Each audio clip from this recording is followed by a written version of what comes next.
Nous allons étudier un groupe particulièrement important, le groupe Z sur NZ. Nous verrons comment définir sur l'ensemble Z sur NZ une loi d'addition, et ensuite nous trouverons des propriétés qui rendent ce groupe unique.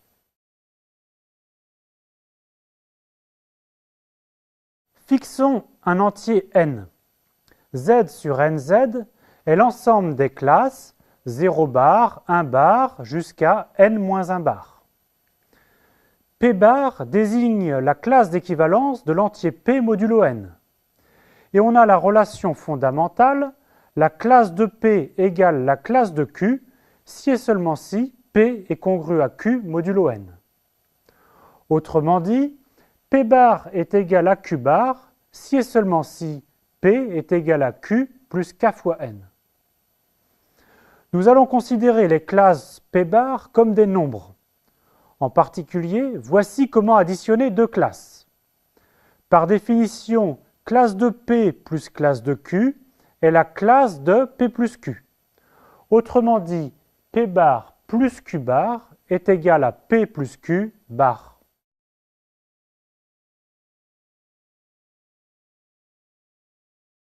Calculons quelques exemples pour n égale à 60. 60 bar est égal à 0 bar, car 60 est congru à 0 modulo 60. 61 bar est égal à 1 bar, 62 bar est égal à 2 bar, etc. 135 bar est égal à 15 bar, car 135 c'est 15 plus 2 fois 60. Z sur 60Z est donc constitué de 60 éléments, 0 bar, 1 bar, 2 bar, etc., jusqu'à 59 bars. Maintenant, calculons quelques sommes. 31 bars plus 46 bars, c'est par définition 31 plus 46 bars, ce qui fait 77 bars, qui s'écrit aussi 17 bars. 15 bars plus 50 bars, c'est 15 plus 50 bars, c'est donc 65 bars est égal à 5 bars. Aussi, 135 bars plus 50 bars, c'est 185 bars, c'est égal à 5 bars. C'est normal de retrouver 5 bars, car 135 bars est égal à 15 bars. C'est donc la même addition qu'au-dessus. On aurait aussi pu écrire 135 bars plus 50 bars est égal à 15 bars moins 10 bars est égal à 5 bars. Et on retrouve encore le même résultat.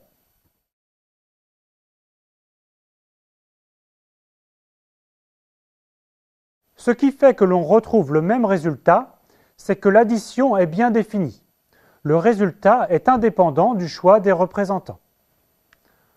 En effet, si on prend P' bar est égal à P bar et Q' bar est égal à Q bar, alors P' et P sont congrus modulo n, et Q' et Q aussi.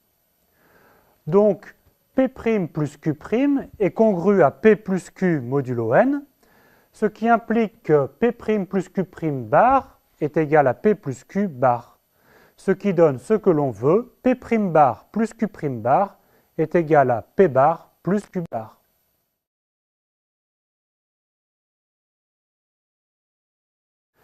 Avec cette addition, Z sur NZ est un groupe commutatif.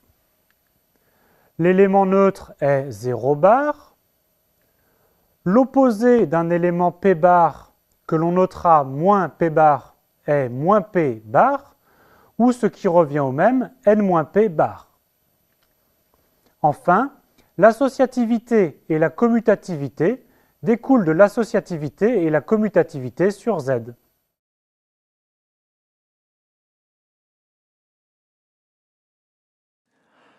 Nous dirons qu'un groupe G est cyclique si l'on peut trouver un élément A du groupe tel que tout élément X de G s'écrive de la forme X est égal à A puissance K.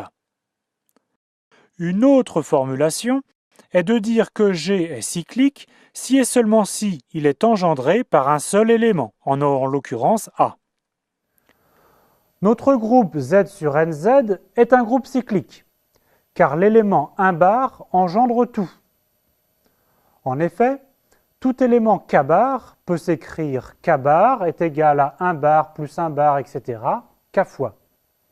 Ici, la notation est additive, mais c'est bien 1 bar composé K fois.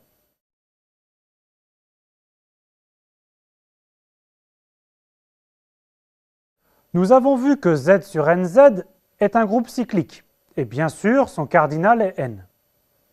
Un théorème intéressant est que la réciproque est vraie. Théorème, si G étoile est un groupe cyclique de cardinal n, alors G étoile est isomorphe à Z sur NZ+. Avec d'autres mots, il n'existe à isomorphisme près qu'un seul groupe cyclique à n éléments, c'est Z sur NZ.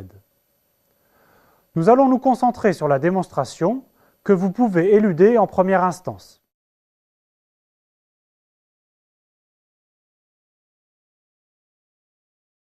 Première partie de la démonstration, nous explicitons les éléments de G.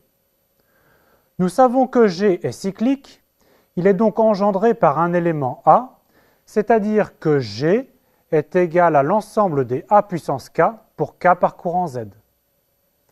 Mais nous savons que G n'a que n éléments. Nous allons montrer que G peut s'écrire plus simplement E, A au carré, etc. jusqu'à A à la puissance n-1 et que A à la puissance n, c'est E. Tout d'abord, E, A au carré jusqu'à A à la puissance n-1 est bien inclus dans G. Mais nous devons montrer que tous ces éléments sont différents. Par l'absurde, si A à la puissance P est égal à A à la puissance Q, avec Q strictement plus petit que P inférieur ou égal à n-1, alors en composant par A à la puissance moins Q, on obtient A à la puissance P moins Q est égal à E. G n'aurait plus que P moins Q éléments, car A puissance P moins Q plus 1 vaut alors A puissance P moins Q plus 2 vaut alors A au carré, etc. G n'a donc plus n éléments, ce qui est contradictoire. Donc A puissance P est différent de A puissance Q. Nous avons n éléments différents appartenant à G de cardinal n, ainsi G est bien égal à l'ensemble des A puissance P pour P variant de 0 à n-1. Calculons maintenant A puissance n, où n est toujours le cardinal du groupe. A puissance n est un élément de G, donc c'est l'un des A puissance P pour P compris entre 0 et n-1.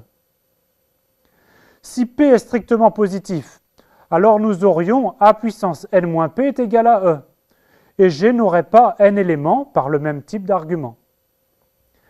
Ainsi, P est égal à 0, donc A puissance n est égal à A puissance 0, qui vaut E.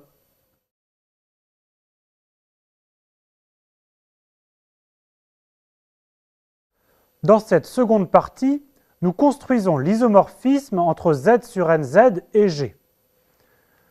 Nous définissons une application de Z sur NZ dans G qui a K bar associe A puissance K. Nous devons montrer que F est un morphisme bijectif. Mais avant cela, comme à chaque fois qu'une formule est définie à partir d'un représentant et pas de la classe, nous commençons par prouver que le résultat est indépendant du choix des représentants. En effet, si on prend K bar est égal à K' bar, alors K et K' sont congrus modulo n. Autrement dit, K s'écrit K' plus L fois n.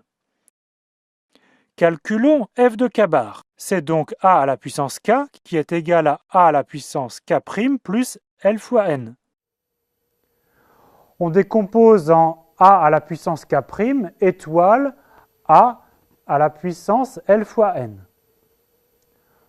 A à la puissance L fois n s'écrit A à la puissance n, le tout à la puissance L. Mais rappelons-nous que A à la puissance n, c'est E. Et donc on écrit f de k bar sous la forme a à la puissance k' étoile e à la puissance L, qui vaut bien a à la puissance k', et c'est donc bien f de k' bar.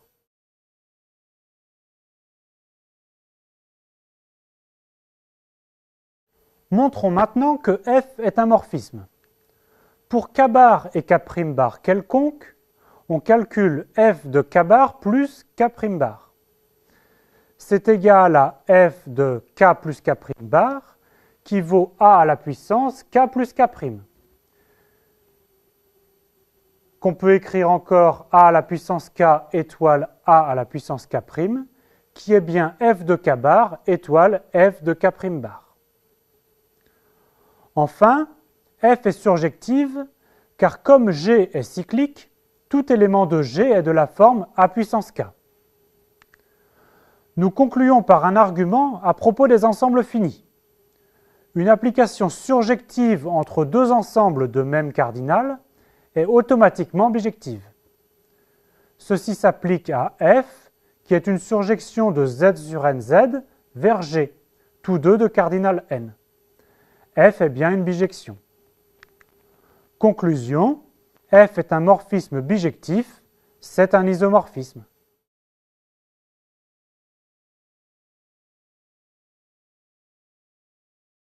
Terminons par les mini-exercices.